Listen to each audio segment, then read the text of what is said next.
कैसे हो आप सभी लोग। स्वागत है आप सभी लोगों का मेरे एक और मिनी ब्लॉग में। तो आज सुबह 4 बजे उठ के मैं कहीं जाने के लिए तैयारी कर रहा था और मेरी मम्मी यहाँ पे मेरा खाना पैक कर रही थी ट्रेन में खाने के लिए। तो उसके बाद हम लोग निकल चुके थे अपने सामान लेकर रोड की तरफ और थोड़ी देर तक इंतजार करने लगा कि ऑटो का। उसके बाद ऑटो वाला भी हमें पकड़ के ले आया था 200 रुपये में, और मैं और मेरे पापा बैठ चुके थे ऑटो में और हम लोग जाने लगे आनंद विहार की तरफ। उसके बाद धीरे धीरे चलने के बाद हम लोग पहुँच भी चुके थे आनंद विहार, पर हमारी ट्रेन अभी तक भी नहीं आई थी और हम इंतज़ार कर रहे थे यहीं पर बैठ के। उसके बाद धीरे धीरे भीड़ भी बहुत बढ़ने लगी जिस ट्रेन में हम जाने वाले थे, और लोग भी आने लगे थे।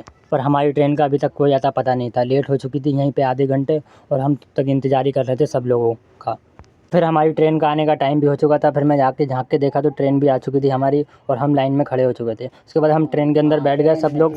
तो फिर हम सभी लोग बैठ चुके थे ट्रेन में, मैं और मेरे पापा भी बैठ चुके थे। उसके बाद थोड़ी देर के बाद ट्रेन चलने लगी हमारी आनंद विहार स्टेशन से। उसके बाद थोड़ी देर तक हम यहाँ के नज़ारे देखने लगा। उसके बाद मैंने साइड में देखा तो कुछ लोग सो भी गए थे। उसके बाद हम फिर से नज़ारे देखते हुए आगे की तरफ चलने लगे और फिर मैं भी सो गया। मैं क्या करता, जब सब सो गए तो मैं भी सो गया।